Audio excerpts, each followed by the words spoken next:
The Apple Mac Mini M4 Pro is by far the best computer I've ever owned. Then why is it that after having it in the studio for 4 weeks, it's still not my main computer? Well, my friend, sit back and relax and let me tell you about my Mac Mini nightmares.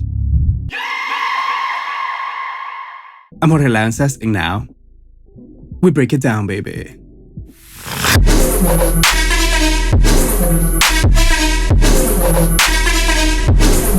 Alright, my friend, thank you so much for being here once again. And yes, my friend, I am going through a little bit of a Mac Mini nightmare. I think it's almost a given at this point that every time you buy a new computer, there's gonna be issues. And I want to say that at the software level, I always like to have a backup and a way to get back to wherever I was before, right? Like, for example, not selling your old computer before you know if the new one actually works. Especially if you're in the middle of a bunch of projects like I am right now. So I was already banking on the fact that it was not going to be an easy process for me because I was going to have to manage different sessions and a bunch of projects. Like, I have so many songs going on at the moment and I cannot stop any of them. I cannot be the bottleneck. So of course, I'm not going to be irresponsible and start relying on a brand new computer that I've never tested, right? So needless to say that if you were worried, I'm okay, my friend. Thank you. So all that to say that it's very expected, right? And that we're going to have some kind of issues. But that's not what I experienced, at least this particular time. Let me get my little notes so that I can tell you a list of pros and cons that I have, okay? Okay, the first thing that I'm going to say is like, right off the bat, since I'm coming from a Mac Mini from 2008, that it's like, you know, I'm just used to it and I'm okay with it. I don't even notice how slow it is or how long it takes to load a session. All those things to me are like irrelevant. And yeah, maybe sometimes in the beginning of the day when I open Pro Tools, it feels like you're watching paint dry, just watching all these plugins loading, right? And as you know, the more plugins you have, the longer it takes. But you sort of like learn to bypass all this because it's just sort of your process, you get used to it. Like, for example, I'm carrying on this tradition that you turn on Pro Tools in the morning and then let's say you're working in different sessions and you just like Command W everything, right? You never really quit Pro Tools just so that it doesn't have to load all your plugins again. You just load in sessions. But let me tell you, the second I plug in the Mac Mini M4 Pro, it was just like blazing fast. Incredible speed. Of course, when I was trying to double click and like opening apps and all that kind of stuff, just like to explore the interface, if you will, but just like everything, the internet was faster, so all the images just like boom, boom, boom, load instantly. And if you saw the video where I'm trying to spec out my new Mac Mini, I was using my old one and you can see that in that video itself, I cannot even load the different options or anything like that because just the Safari is so outdated that I cannot even do those simple tasks. So even though my old Mac Mini, it's a great workhorse, it's not a daily driver anymore. So whatever, just to drive that first point home, it is really fast and snappy when you're just like opening and closing apps, browsing through your hard drives or external SSDs. It's just like really, really, really fast. And of course, I didn't do like scientific tests, but we're in a safe space. I think we're friends right here. And we're not talking about curing infectious disease or how to manage your portfolio. No, we're just talking about music production and music appreciation and how we perceive technology when we make a jump to a new generation, right? So yeah, jump felt. Then the second thing that instantly jumped at me was the change of resolution. Because even though I'm running my old Mac Mini with sort of like an okay video card and I'm getting 4K feed or whatever you want to call it, the second I plugged in the new computer, it's like my computer went from like 1080 to 4K. So it just makes me wonder, was I not getting 4K all this time? But that's nor here nor there. But the fact that actually you get better resolution, it's a big plus. Big plus. It's like I was talking in another video the other day, like plugin manufacturers are paying so much attention to the way their interfaces are looking just because they know we have these TVs and now we have these great computers, right? So yeah, great checkpoint for great resolution in my screen. Then the third point, and almost like staying a little bit in like the lane of speed. But my friend, for example, something like the internet, it was way faster. And I assume that that has something to do with that this computer has way better antennas for Wi-Fi. So it's getting a stronger signal from my router. So of course, the second I started like downloading apps and the huge libraries, like for example, on Complete 15, literally I was texting with one of my best friends because he was installing Complete at the same time in his, I think he owns maybe like a M2 Ultra or an M2 Max or something like that. I want to say that it took him installing the same thing, maybe like a solid extra hour. And that's a big difference in speed. I just want to say that maybe the write speed and the hard drives, or maybe just the way that it's decoding or decompressing the files, is just doing it so much faster that it's really perceived. I don't have to go and make a super tests and like the difference is like a half a second. No, I'm talking about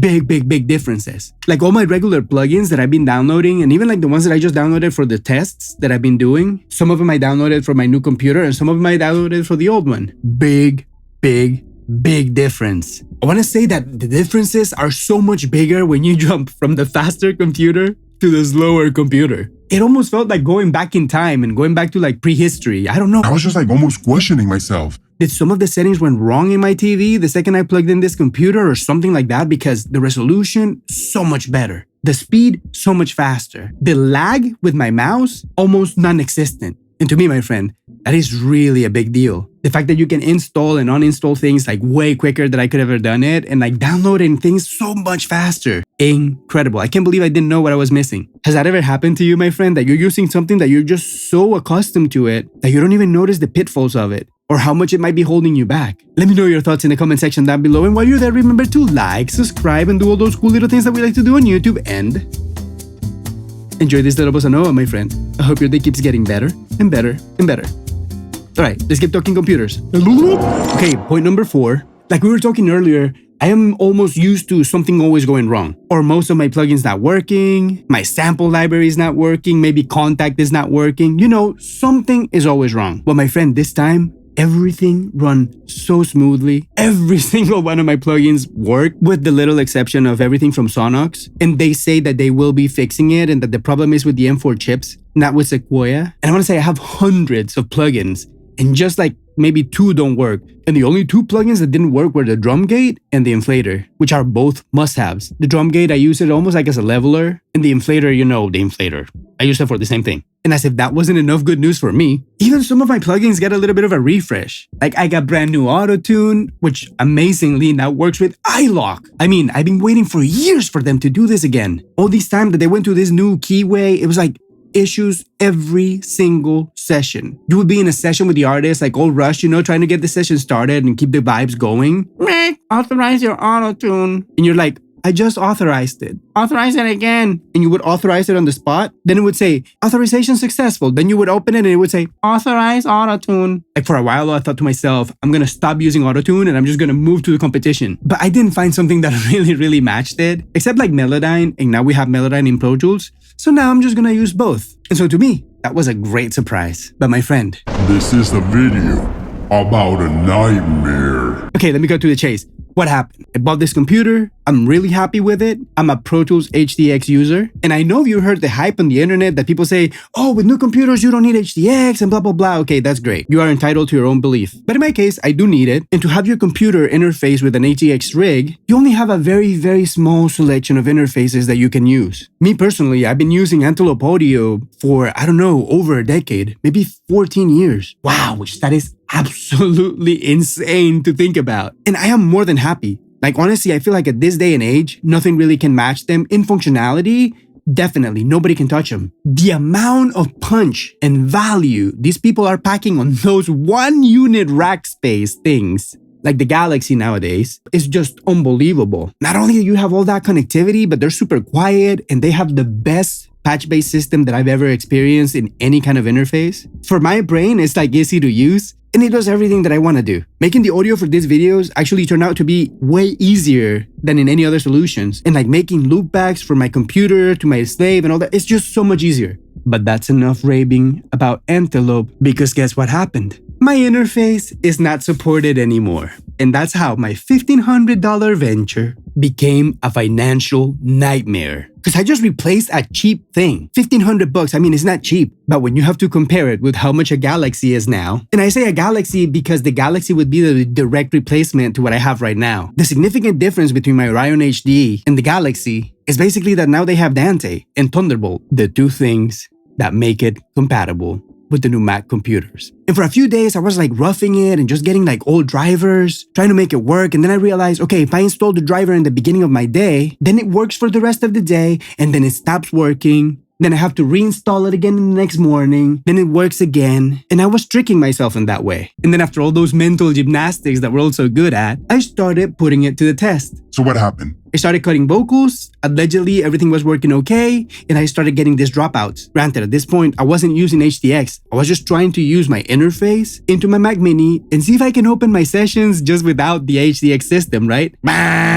You can't. The second I open my sessions, in the beginning, everything seems to be okay. Plugins are working okay. Mixes are loading up. Playback is okay. I hit record, started doing some vocals, and I could only record maybe like 5, 6, 7 bars at a time. And then whack, drop out, whack, playback engine error, whack, too many tracks, whack, every error that you can imagine. And at that point, I just thought, okay, it's just HDX. I need HDX and that is it, right? Well, no, my friend. The problem is that the interface is not supported anymore, so it's just not working properly. So at this point, let's say, for example, I use the internal playback engine, like the Mac Mini speakers, or even maybe an aggregate. I haven't tried it, but I suppose it would work. But when I use the regular playback engine of the Mac Mini itself, works way better than when I'm using my Orion as a playback engine. So now I'm sort of like disgusted because, of course, I have this great computer that I really want to use. I really want to start making records in it. I really want to trust it. I know it's got the power. I know it's got the speed. Everything looks better. Everything sounds better. Everything is better. Except that I cannot record and I'm a music producer and I have a recording studio and I have to record. Did you like how I got worked up? No, but honestly, it just like sort of like makes my blood boil. And then of course, I go to the interface market and what did I see? Anything that would come remotely close to what my Orion is without going to Orion, because honestly, I'm not going to spend $6,000. I don't know, maybe a Vintage King representative is going to hit me up after this video and is going to say, hey, I got a great deal for you, blah, blah, blah, come get it here, zero interested with this credit card and blah, blah, blah, blah, blah, blah. And I might pull the trigger. So if you're my friendly Vintage King rep, hit me up. Let's get a deal. But then if you move to every other brand, like for example, Apogee, Avid, and then Focusrite, those are the only 3 interfaces. I mean, accessible interfaces, because I mean, maybe you can buy like a Prism with HDX ports, but will it run in the M4? I don't know. I've seen massive deals on them. They're like freaking $12,000 units and now they're blowing them out for like 6. I bet you they don't work with new computers and that's why they're doing it. And on top of that, even Prism Sound, they just came up with a brand new interface that I assume it has HDX connectivity or an option because now you know everything is modular, but it's like freaking $25,000. So in my case that I know I need HDX. So far, every person that I know that had HDX and then they got a new computer and stopped using HDX, they don't have a recording studio anymore. They were like, oh, I have the Apollo, that's all I need. Then they started realizing that the workflow is very different, that they have to relearn all the things that they've learned for maybe 25 years in their career, and nobody wants to do that. I mean, unless you're like crazy like Shakir King, because that guy is incredible. He's just so geeky like that he was like, I don't want to be a prisoner of a software. I want to do whatever I want. Plus, Luna sounds great and all the plugins sounds great. And I agree with him. Luna sounds great. All the plugins sound great. Everything is great in Universal Audio environment if that's what you're used to. But for me, my friend, I am not ready to jump off the HDX wagon. And that is my nightmare. That now, because I bought a $1,500 computer, I have to go shell out, I don't know, maybe $3,000 just to connect it to my already super expensive card. And if that's not a nightmare, my friend, I don't know what is. But that's enough about me, my friend. Let me know what you have to say in the comment section down below. Remember, while you're there, like, subscribe, and if you can financially support me, smash that super thanks button right here. I thank you so much. And if you have some time to watch another video, go click that one right here. I'll be waiting for you right there, my friend. Thank you for being here once again. I appreciate you so much.